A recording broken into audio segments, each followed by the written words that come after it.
this is your horoscope for 2014 with me, Lada from astrolada.com, where you can find my birth chart calculator to find what your ascendant sign is, because this is how real astrology is done. You look at the prediction for the ascendant sign as it shows you the most tangible results, and then the moon sign, and lastly the sun sign, which is usually the weakest.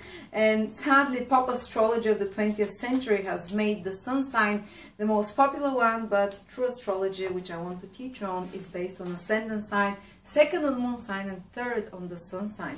Anyway, what does, and you can find it at my birth chart calculator, and if you want actually precise astrological prediction, if you want to see your planetary influences as they come, the time periods exactly for how long and what exactly they specify, you can check your planetary transits for 3 years ahead below the birth chart calculator. Well, this what I'm giving you now is a much more generalized influence, but the proper astrologically correct timing for 3 years ahead for you is given on my birth chart calculator below with videos. So you can, one video is like £1.50, £1.99, so it's very affordable, and it shows you what the universe wants from you, what you want to what you have to focus on, what will bring you success and what less so. Anyway, let's see what the influences for 2014 are for you Pisces. The Saturn continues to be in your 9th house, and Saturn is always the planet which brings a lot of focus and a lot of development through hardships wherever it's passing. And some of you Pisces already probably felt it in 2013, some of you would only start feeling it in 2014. And what is the influence? 9th house is your belief system. 9th house is your faith in life. 9th house is optimism, and Saturn tends to suppress that. So maybe some Pisces might have felt like decreasing of optimism, might have felt a little bit more dour outlook towards life, because Saturn has this dampening influence, a little bit more rational, realistic, a little bit more, you know, life is all about hard work, and a little bit more of this harsh kind of belief system and outlook to life. And especially people who are already susceptible towards depressions, because the 9th house is house of thinking a lot, the high ideals, the beliefs that we have. And these are the things that keep us most happy, most meaningful, even when we have a lot of difficulties happening around us, when the world is falling apart around us. If we have meaning, if we have purpose, if we believe that in something which is supportive, then we can bear through those difficulties. We are okay with them, because there is a light at the end of the tunnel that which we believe we're doing all those things for. There is a goal and purpose. And Saturn in the 9th house can initially decrease this feeling of there is goal and purpose. And the person might, there are two reactions. The person either starts feeling depressed, or there is the other reaction where the person tries to overcompensate and find more meaning and more goal and purpose in their life by jumping with both feet and starting to work very hard in that direction. So a person might start reading a lot of philosophical tracts, reading a lot of spiritual books, or reading a lot of self-help books, trying to get to know themselves more, to see what will bring them this more happiness and joy, because 9th house rules those kind of things. When you feel optimism and joyful, how to get about it, you might start following some new religion or spirituality or belief system as well. And another thing that can happen is Saturn is a very traditional planet. And it can, if you've been exploring for years some exotic or different beliefs, or maybe you've abandoned some spiritual beliefs, when Saturn transits the 9th house, you can return to very traditional belief system, to very moralistic ones. Actually, for instance, when Saturn transited my 9th house, I went back to much more to traditional kind of Christianity after, and I had to reconcile it with astrology. So I was going through a kind of an ideological battle within myself. This is what can happen when Saturn is in the 9th house, ideological battle about your spirituality, about your beliefs. But what will usually win is the more traditional outlook. And also, your outlook on life can become a bit more serious. For instance, if you tolerate 9th house is your moral and ethical system, and Saturn makes you much more moralistic there, makes you much more harder on yourself. The 9th house is the house of truth, so lying or doing anything wrong or behind the scenes or something immoral, if you've been able to do it for years, when Saturn is in your 9th house, you start feeling bad about it, or you start reaping negative consequences. So lies will backfire to you much worse when Saturn is in your 9th house, because Saturn is a karmic retribution planet. So if you're not being truthful, if you're not being moral enough, you might feel very bad about it yourself, and because of that you attract negative consequences. And usually a person can become much more righteous, much more moralistic, much more ethical during this period, even to the extent where they can try and be moralistic and to others as well, which can be a pain in the ass in those cases.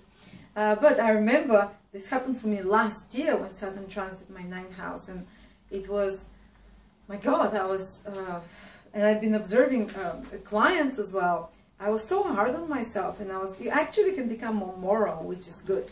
But if you're not following those moral rules, you might almost get sick. You might physically almost get sick with the reaction, because your body wants this righteousness, this more ethical regime, and you can get attracted to more strict ethical and moral belief system as well. All right, 9th house is also the father, your relationships with the father. So it can strain the relationship with the father. Remember, my father went a bit bonkers when Saturn transited my 9th house. There was a lot of tension between me and him. We would throw things at each other, and I almost ran away from. I went to visit him in the summer, so he kicked me out of the house at 30 years of age. He was like, became very controlling, and he gave me a curfew. I had to go home at 12 o'clock. I'm 32, for God's sake, you know, I'm not like 12, and I've been living for 13 years in a foreign country. So he became very Saturnian, very controlling. So your father figures might become a little bit more tension there with them, a bit more controlling as well. Or in worst case scenario, they can be difficulties in the life of the father, with the health of the father, with the relationship with the father. Somehow some tensions coming there also, but you can repair them through working hard, through patience, you know, unless it's the health, of course, of the father. 9th house is also teachers, spiritual teachers and advisors. I found an amazingly disciplined teacher when Saturn was in my 9th house, and it can be, you can, or in worst case scenario, you can have tensions with teachers, figures, and such kind of a paternal figures in your life. In best case scenario, these people can teach you in a lot of self-discipline, much more moral attitude towards life, much more mature and wiser attitude towards life. But one thing I want to warn you, when Saturn is in the 9th house, be truthful, don't do anything illegal. Because the 9th house is the house of truth, and Saturn there does not tolerate untruth, and even legal court cases can happen when Saturn is in the 9th house if you're trying to be untruthful in some way, if you're trying maybe with taxes. So it doesn't matter whatever, if you're doing something that is not too moral, not too right, it can backfire on you. So try to be on your best behavior, and you will feel the push for that as well.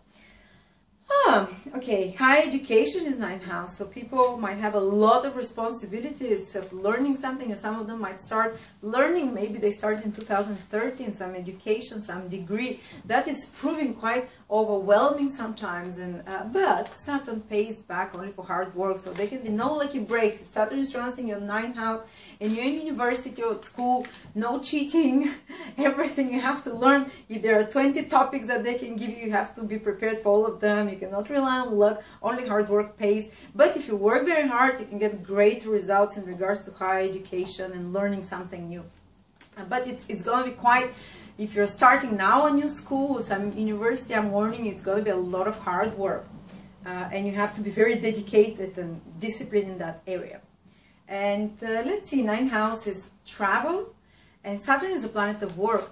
And Saturn can allow you to travel in regards to work, in regards to your career, in regards to professional obligations, in regards to some responsibilities travel. But when it comes to travel for fun, it's not, so Saturn can block that when it comes to, or just you have to be a bit more careful when it comes to traveling abroad, because Saturn can bring some blockages and some delays there, maybe getting visas or something like that.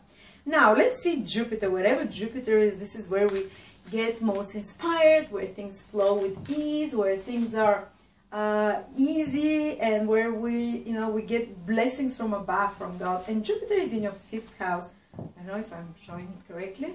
And it continues to be there till the summer, till around July 2014.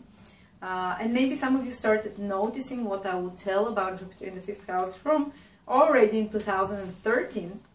And 5th house is the house, first of all, of children. So especially if your moon or sun is in Pisces, great time, you can get pregnant now. Or if you have children already, something good can be happening into the life of your children that makes you feel proud, that makes you feel joyful. And if you never wanted children, maybe you just can start feeling like wanting children now.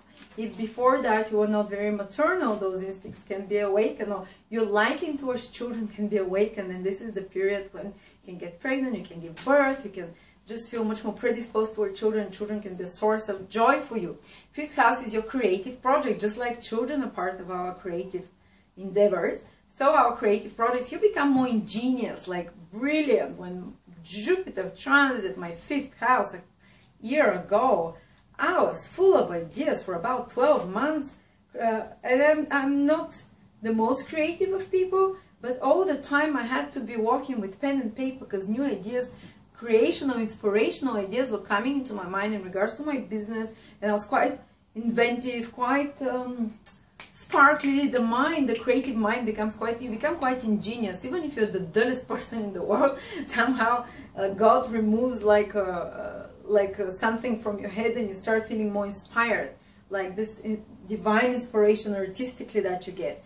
And also 5th house is the house of enjoyments, is the house of feeling childlike joy. So Jupiter there till July, it can bring you this ability to enjoy life a bit more. So the doer Saturn attitude in the 9th house, it's not going to be only it, you know, because Saturn makes you more serious, more moralistic, but Jupiter in the 5th house will make sure that till the summer of till July 2014, you can also have your fair share of fun as well. 5th house is also romance and love. Anything which makes you feel joy and childlike enthusiasm is 5th house, and romance is one of those things. Anything which makes you more creative.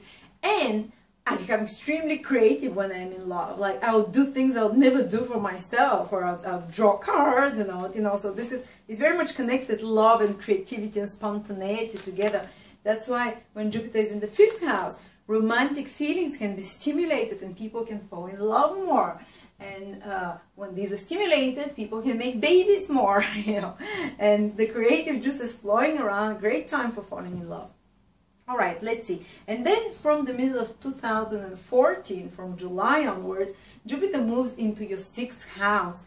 So now 6th house is a lot more about health and routines and work, and you become much more productive. You work and you feel inspired to work. Whatever Jupiter transit, you just feel inspired. And if work has been drudgery, if repetitive tasks and responsibilities you've been having have been feeling very tiresome and boring for you, when Jupiter goes into the 6th house, you kind of take those things to heart. You find more meaning in them, you find more groundedness, more joy in the repetitive, those boring menial tasks that you do. Maybe you can find more joy even in washing up the plates and fixing something in home. 6th house is the house of improvements, of work behind the scenes, of improving things, of improving your regimes. So you can become much more, you can develop enthusiastically healthier regimes. You can be more especially health regime. 6th house is health. So when Jupiter comes there, you feel inspired to pay more attention to your health. You feel inspired maybe to start a new regime. You feel inspired to start eating better. 6th house is the house of fasting. And when Jupiter transits, now Jupiter is in my 6th house, so I can tell you firsthand, my appetite decreased a lot. It's just naturally I feel attracted to more healthy lifestyle, because 6th house is health and disease as well. So Jupiter inspires you towards the positive the positive manifestations of a house. So you might feel much more inspired to eat less, to fast, to live more healthily, to develop healthier regimes, and also to develop more productive, more efficient work regimes and daily routines as well. And let's see, also if you have enmities with someone, 6th house is the people that step on your toes, that on purpose annoy you, that you're enemies, that just want to destroy you, that hate you, you know, that you both of you can't stand each other and you're always in conflict. Jupiter can, you know, Jupiter is the planet of healing, so it can help you overcome such a situation just by outgrowing it, just like staying above it and seeing it from a higher perspective and saying, why was I so miffed about that? or about that person. And 6th house is health as well. So Jupiter can help you connect with great professionals like doctors. It's the house of doctors, of professionals who can help you balance you. 6th house is the house of all kind of imbalances. And when Jupiter is there, you can find a wise person, finally, who can help you how to balance yourself, whether emotionally or health-wise. I've been getting some amazing health advice that I've been applying because of inconsistent mood swings and low blood pressure, and I've been trying to battle with this for 7-8 years, and now just someone comes and tells me what to do, and I start doing it. The right person will come and tell you what to do, so to heal you from a condition or from something that has been an issue, has been dysfunctional in your life for a while, especially when it comes to health, to well-being, to, you know, to the health of the body. So whether you go to a doctor, you can have luck with those, or someone can give you some advice that can be very, finally hits the spot for you. So also doing doctor's routines, checkups, you can be much more, you can trust that from the middle of 2014, those kind of professionals that you go and visit, or healers, you know, they will finally, the advice they give you will be very productive for you, very good for your body. Anyway, let's see, finally, Rahu and Ketu, whatever these two planets transit. Rahu is the dragon's head, is the north node in astrology. They're very fated planets, so they tend to bring more fated events that you can't escape, and they tend to stir things there up a lot. So you really, you really tend to, you know, if you're stagnating in that area of your life, things start changing. And Rahu, the dragon's head, is insatiable. You get more and more, and it tends to develop the house where it's passing through. And it's passing in your 8th house of mutual resources and finances. So you can get gains from partners, money from loans. You can get gains if you're in banking industry, you're working with other people's possessions or resources. You can very much develop really well that area.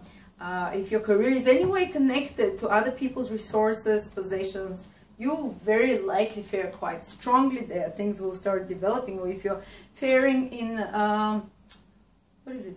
8th house is any kind of emergency professions, any kind of secretive professions as well, professions that rely on money from others, gold digging professions, even the porno adult industry. These are this kind of a hidden professions. They can fare there quite well. And also, as I said, if you can get more access to others' resources. And actually, whatever Ketu is, which is the dragon's tail, they're always opposite. The dragon's head is here, the dragon's tail is the other way. And the dragon's tail is where you let go of things, where you excrete things, where you detach from things. And being in the 2nd house of your own resources, so you might not, so they can be like emptying of your resources. Maybe you could rely till now on a certain stable resource. When Ketu goes into your 2nd house for about 1.5 years, it's not going to be the whole 1.5 years, 2014 and part of 2015, for a certain period when it's most intense, but you will be asked in this period to let go of certain attachments that you have, especially resources that you have. Maybe you emotionally detach from possessions and resources a bit more. So maybe you will let go of a lot of clothes or furniture or some possessions. You'll be either forced by circumstances, so you can grow out of it and learn how to emotionally detach from possessions and from your attachments to possession, or you can actually, it can happen from within yourself naturally, so you feel like, I'm no longer attached to those possessions, I can let them go. Or if you have certain hang-ups about money and finances, a lot of people might have fears, might have worries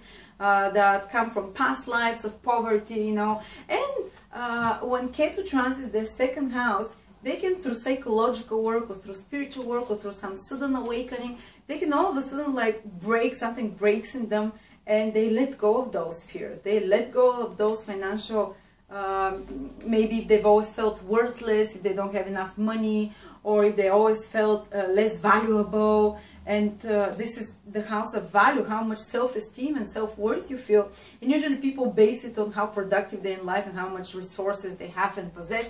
And you can have some kind of a spiritual awakening there, that you feel detached and you feel like if you felt pain always, that you're pain that you don't have money, or that you're pain that you're not wealthy, that you're pain that you don't have as nice shoes as your friends, or that you don't have the Hermes bags, suddenly, not suddenly, but over the period of while Ketu is in your second house, you can let go of those hang-ups, and you can kind of receive a more spiritualized attitude towards that.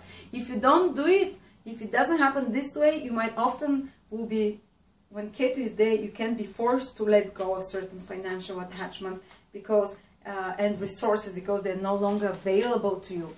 And through this pain and grief of letting go, you learn to find the point of witness, silent witness, without putting too much emotion. Because when you suffer too much, at one moment you break down and you just don't want to be associated with this pain anymore.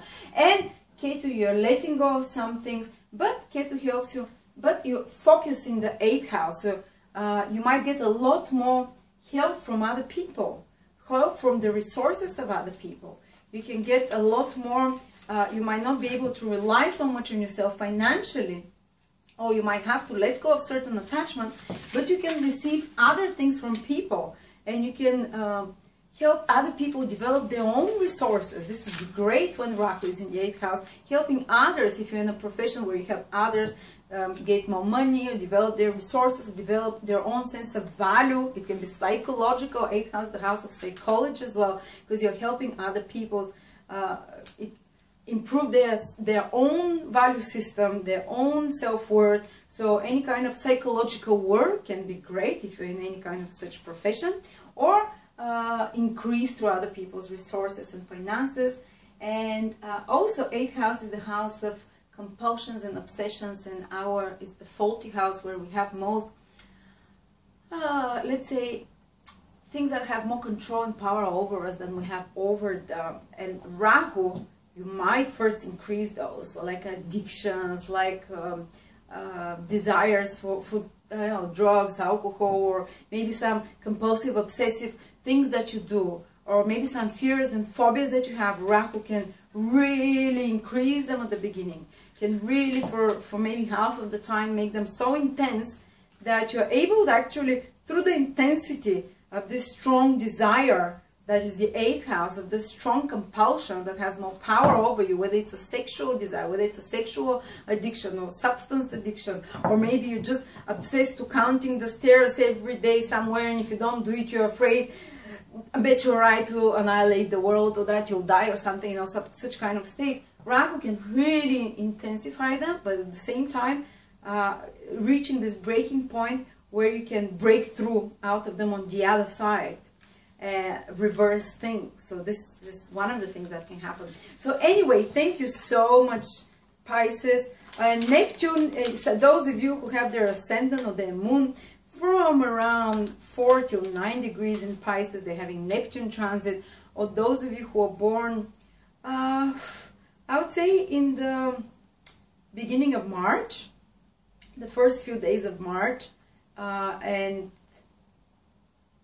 yes, the last few days of February and the first few days of March, they're having this Neptune transit, which can be very overpowering. It can be very distracting, it can be demotivating, it can be very spiritualizing, but the person loses a perspective because the influence of Neptune is undermining the ego, is undermining the attachments to the world, and it's spiritualizing, but it can be confusing for a lot of Pisces. It can be very inspirational in regards to art and to spiritual things, and in regards to the inner person's world, what's happening within themselves, but in regards to outer achievements, it can be quite undermining. And if you want to find out exactly when this transit will happen to you, and what exactly does Neptune bring you, and how to deal with the influence of Neptune, you can go to my birth chart calculator and see below the table when you're going to exactly have your Neptune transit, and listen to those audios.